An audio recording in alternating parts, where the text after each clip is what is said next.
Been riding around South Texas for a couple of days looking for a guy. Ben Craddock, an old retired Texas Ranger. We're doing a feature story on the most famous Ranger of all time.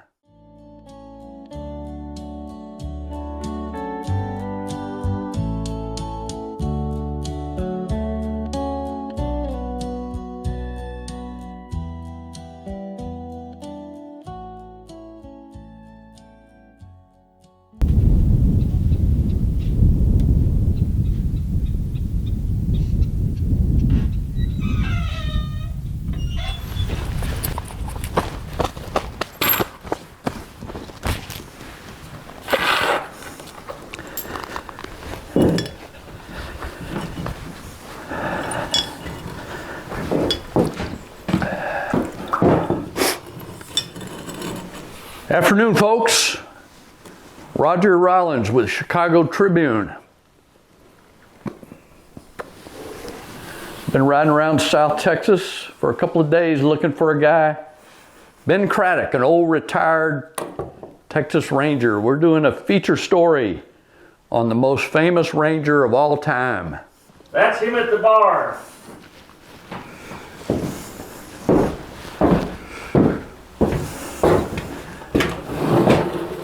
Are you Craddock, sir? That's my name, yeah. Here's my card. Roger Rollins, Chicago Tribune.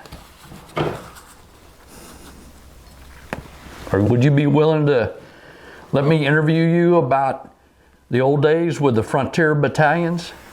Well, I reckon so.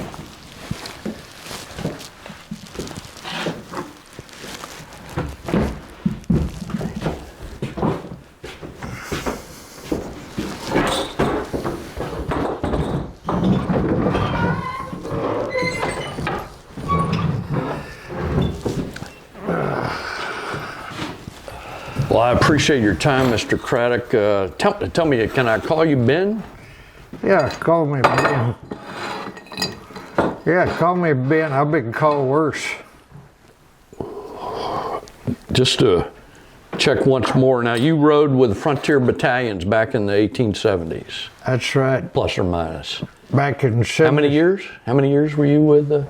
I was in there about 6 or 8 years, you know. All right. I want to have to write this down.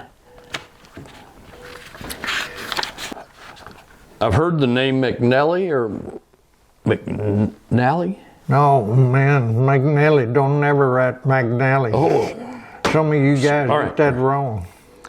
All right. Now, how many years? You said it was 6 or 8 years? Yeah, I was in right about the time McNelly became captain in '76. That's when we was down at Las Cuevas in the Cortina Wars. I see. The Sutton-Taylor feud and all that. I see. Okay, well, what kind of man was McNally? What kind of guy was he? Captain McNelly was a small feller, little bitty guy, about 5'5", always wore a gray beard like that, kind of pointed like Civil War days. In fact, he was in a Civil War. And everybody loved Captain McNelly. He was tough, but he demanded obedience, and we'd follow him anywhere. We got to where they called us Little McNellys because we'd follow the captain anywhere. Hell, we followed him into Mexico twice. So what happened to McNally? You were with 2 captains, so what happened to McNally? Well, Captain McNelly, he was always sickly. You know, he had tuberculosis, and it just kept getting worse and worse. 76 was bad. 77 finally was in that there rainstorm down there on the border of the Nueces Strip, and he got bad off.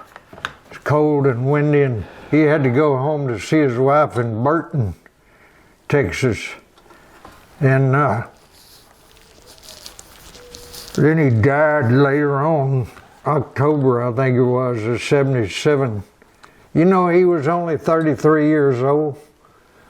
Is that right? Yeah. And you consider him to be one of the greatest rangers of all time. Yep. Yep. And he was a young guy. He was real young, and he wasn't from Texas either. Where was he from? North Carolina, I believe. No, it was Virginia, Lexington, Virginia. Hell, it ain't even in Virginia now. I think it's in West Virginia. I see. He was a wonderful feller, but he was dangerous. He had them slate gray eyes. When he looked at you, it looked like he was looking right through you. The bad dudes, they didn't like that. He scared them just by looking at him. What was the most famous thing you ever did with McNelly? Yeah, McNelly. Yeah. Well, you know, we did Las Cuevas, where we invaded Mexico twice. Boy, we got in trouble for that. It went all the way to Washington. Damn president got involved in that even. You didn't stop at the Rio Grande? No, we didn't. What were y'all doing? Captain McNelly, he told the Secretary of War, you can go to hell. I bet he's the only Texas Ranger captain that ever done that. But anyway, we got out of that scrape. And then we went to DeWitt County and did Sutton-Taylor feud, and that's when Captain Hall took over Lee Hall. I see. That was in '76. Okay. Well, let's back up a little bit on McNelly. So you went across the border to do what? Well, what were y'all doing? We were trying to bring back some cattle he rustled from Captain King. And Captain King, as in King Ranch? Yeah. That's only about 60 miles south of here, King Ranch. Captain King. Matter of fact, I heard Captain King paid for the tombstone of Captain McNelly. I never seen it, but I sure would like to. I heard his pink granite and big, tall obelisk thing. That's how you say that word. So where is this this marker for McNelly? Well, McNelly. Sorry. I heard it was in Burton, Texas, wherever that is. Where's Burton, Texas? I think it's more than a day's ride from here. You've never been there? No, and I've always wanted to see it all my life. What if I took you there? Would you be interested in that? Seeing this marker that Captain King bought? Yeah, I reckon I would. I'm 85 years old now, and I don't reckon I'll ever get another chance. I just don't do too much anymore, if you know what I mean, that I don't have to. I've done broke up, saddle sore, after riding all them miles with McNelly. And McNelly, I tell you, that sucker, he didn't send us out to fight the banditos or whatever, but he said, follow me, and he was always the first one, and we followed him. I tell you what, Ben, if you want to see that marker, I can take you there in my car. Would you do that? You'd be interested in doing that? Yeah, I would. How about next Tuesday? I've got to run down south a bit for another story, but I can come back and pick you up next Tuesday. Right here. We can meet up here. Right here? Yeah. I reckon so. I ain't got no family left. Nobody's gonna miss me.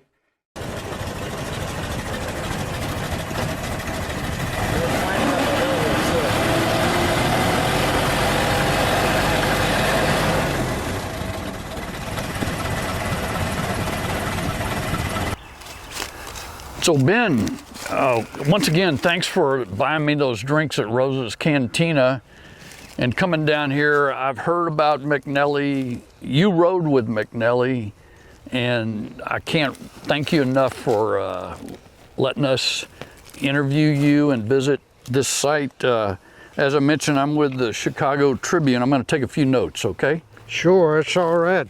So we may need to go slow so I can catch up with the dialogue. Now, McNelly's, it's an obelisk, is that right? Well, I never seen it before. I've been waiting all my life since riding with McNelly to see it. I heard it was really fantastic because Captain King, he paid for it. He put it up here. Captain King. Yeah. King Ranch Captain King. Yeah, Richard King. I'll be darned. Well, He helped us a lot back in '75 when we was chasing them banditos. okay, backing up just a touch. We're near Burton, Texas? Yeah, this here is Burton, Texas, about 75 miles east of What Austin. what county is this? This is Washington County. Ben, let's see. Now, last night you mentioned that you rode with McNelly in, was it the Nueces Strip, or when was that? Yeah, it was back in 1875. Hardly a man now alive that was with us. Calicote was there, Rudd, Little Red, George Durham. And now that's down toward the border. Yeah, Jennings. In fact, Jennings later wrote a book, his own book about it. But that was in the Nueces Strip, which is a part of Texas way down in the southern tip between the Nueces River and the Rio Grande. You know, if Mexicans had won the Mexican War, they'd owned that. Texas would have stopped at the Nueces River, but we won, so we got the boundary of Texas moved down to the Rio Grande. Okay, give me a second here to write this down. Now, McNelly was from this area, and how did he get here? Do you know how he got? He was from here, right? Yeah, old Cap, he didn't talk much, but he was from a place called Follinsby, Virginia. I don't know where that is, but I heard it was in West Virginia now. But anyway, he come here when he was a young kid in the 50s, right before the Civil War. His father brought the family here, and they was just black dirt cotton farmers, just poor old things, tried to make a living. I see. And this here is Washington County. Did I say that? You did, yeah. All right, well, I got that down here. my memory ain't so good anymore. Now, you say he came here just before the Civil War. Was McNelly in the Civil War? Yeah, he was. By golly, he went in early. I think he lied about his age. He's about 18 years old. Shoot, by the time he was 19, he was already a captain. What? Yeah. He was a captain at 19. Yeah, in the Confederacy, of course, from Virginia. And he was in the 5th Texas Cavalry, is what he told us. Wow.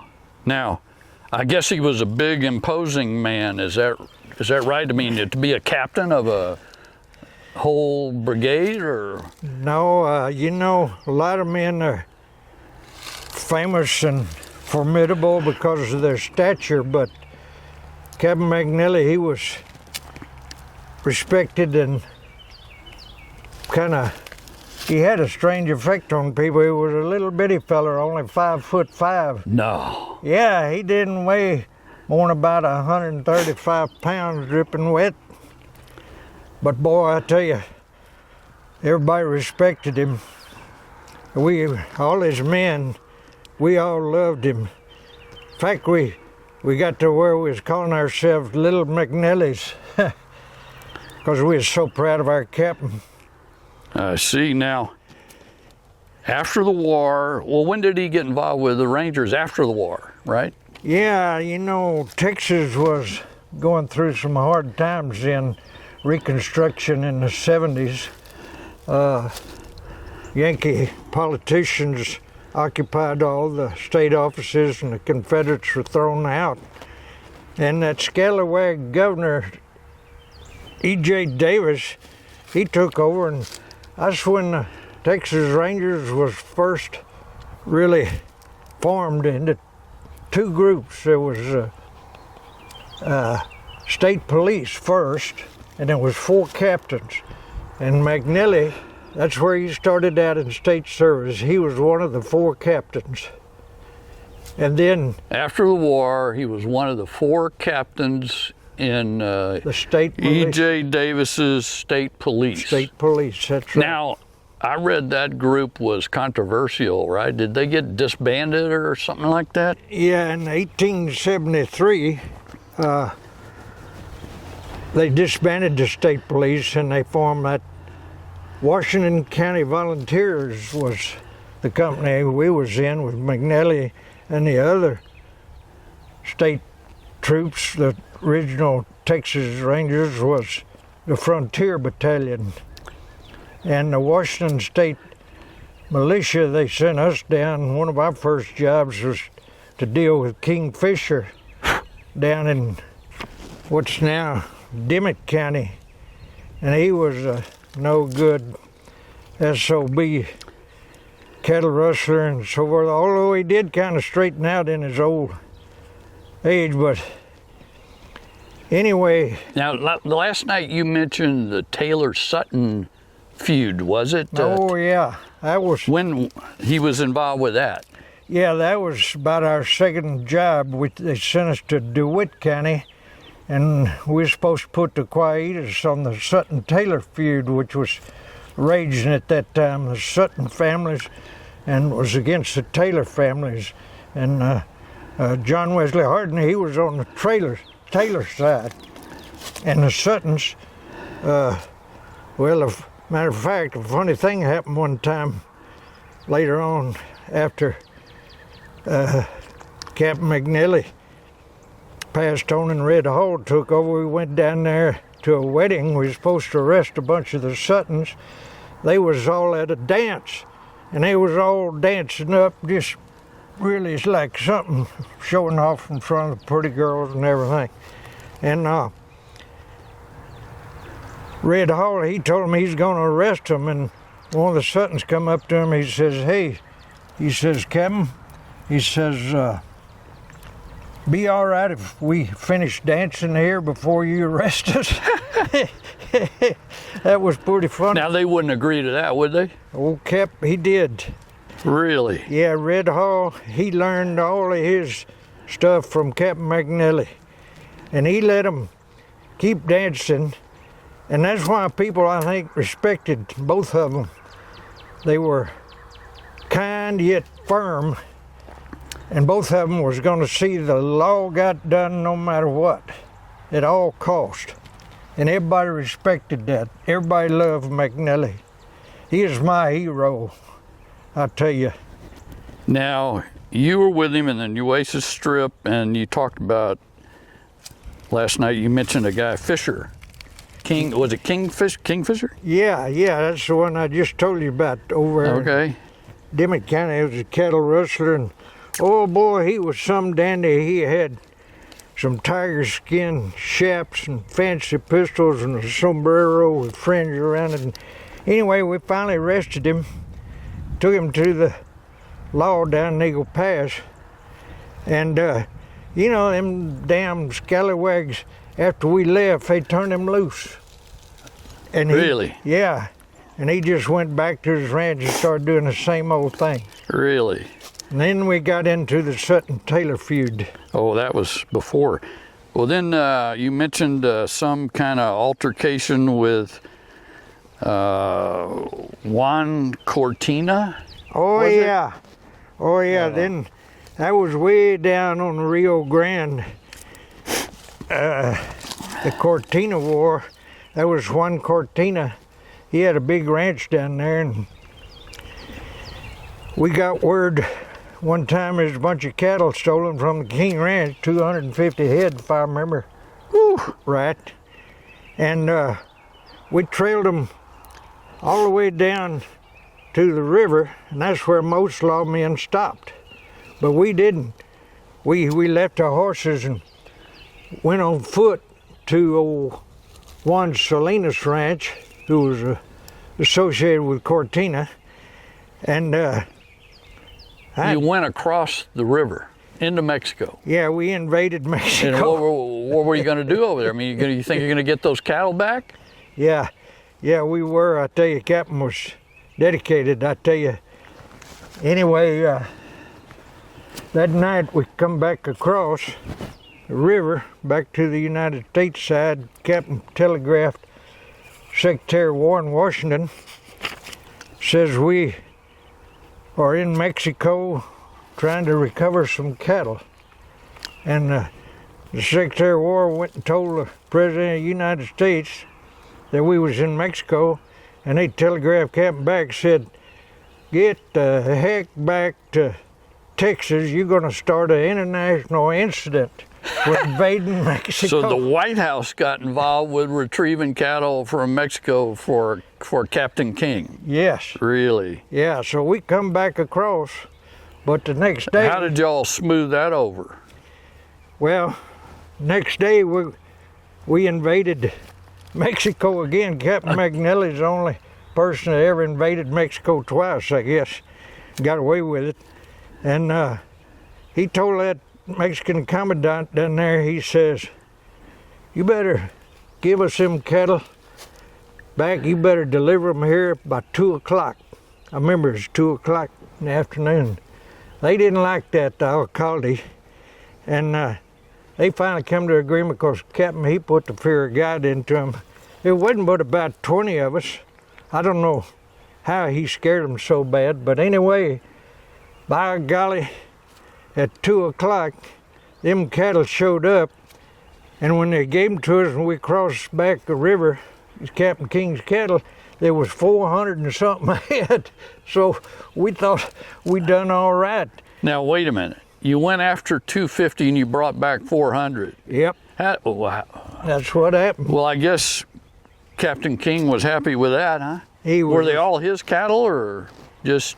I just think the way it was. I don't know if they had to divide them up after that or not, but...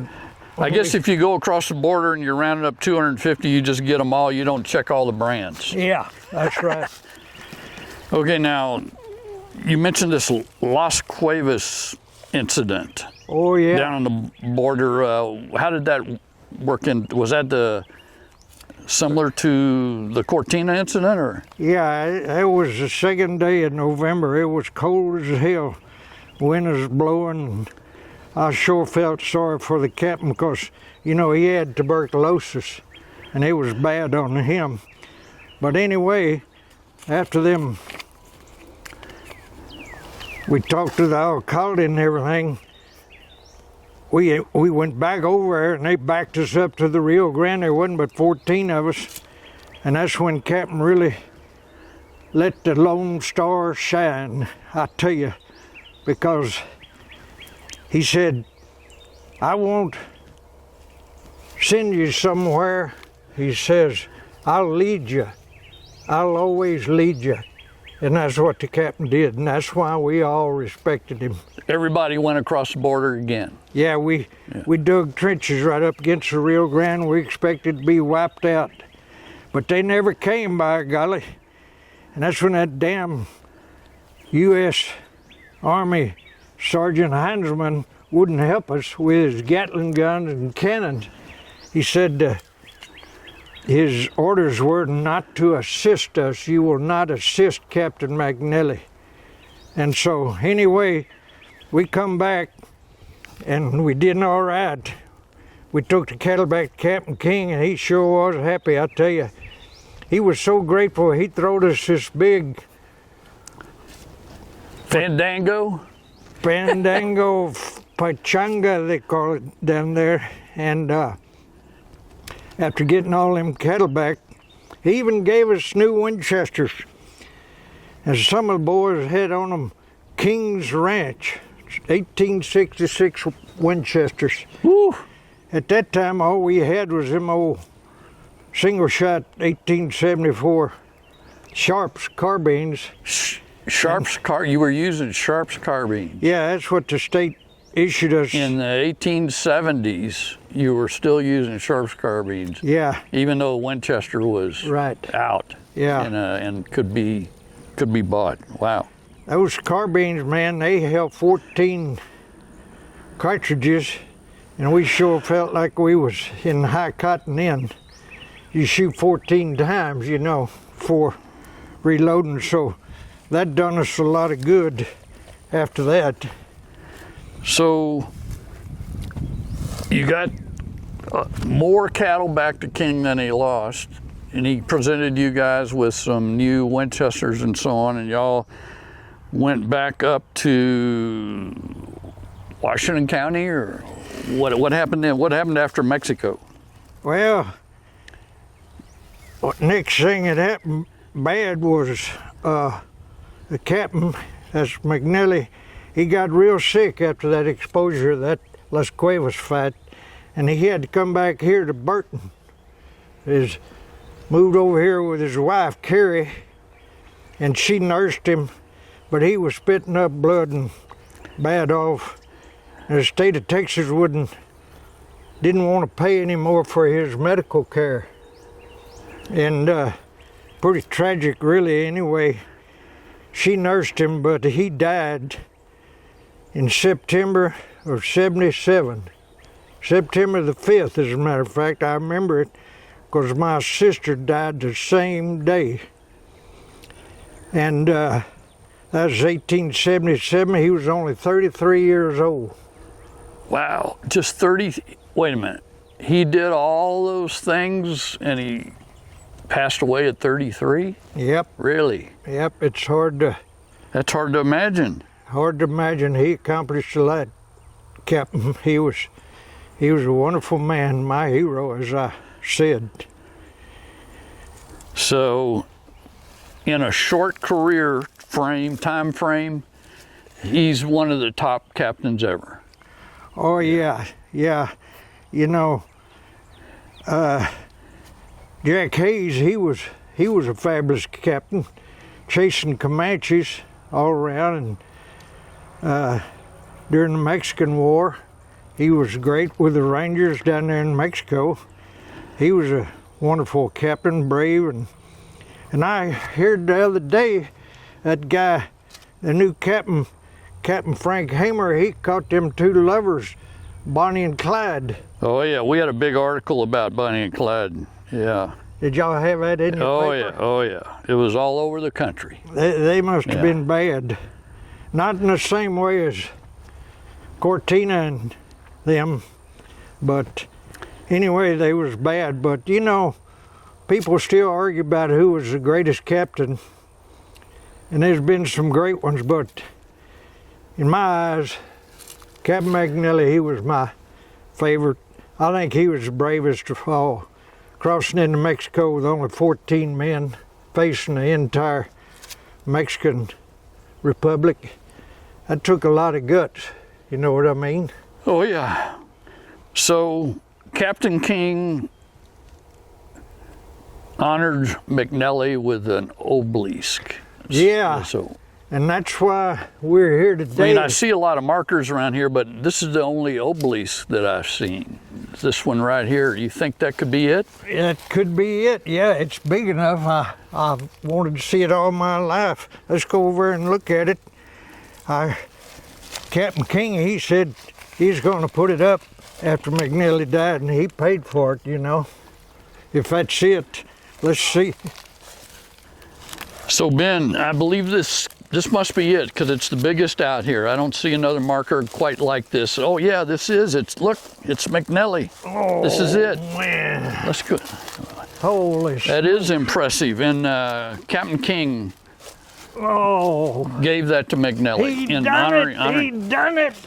Captain King, he done it like he said he would. He promised us all he's going to put up a fine monument to Captain McNelly, and by golly, here it is. I've been wanting to see this for 50 years. Woo, that is impressive. That there's Texas pink granite. That is impressive. Look at there, Leander McNelly. His middle name was Harvey, by the way. Leander Harvey McNelly. Just look at that. Oh, Lordy, I can't believe it. Captain. That's fabulous. That's amazing. Amazing. And that must be his wife there, huh? That's his daughter, actually. Daughter? Yeah, Carrie. She was a widow having a hard time, you know, raising them kids. That one right there, she didn't live very long, and Carrie remarried a saddle maker out of Austin named Rowe. Oh, really? Yeah, later on, but golly. Born 1844, died September the 5th, 1877, just like I remembered. Whew. Well, Ben, this has been a fantastic day. I sure appreciate you bringing me out here once again. It's going to make a great article for the paper. Oh man, you can't believe what this means to me. Captain, we love you, boy. It just hurts me to see him here, but I reckon he's in a better place. I'm so glad we made it. Appreciate you bringing me here. It's the last time I'll ever see him. All right, well, it's been a wonderful day. Thank you, Captain, for all you done for all us boys.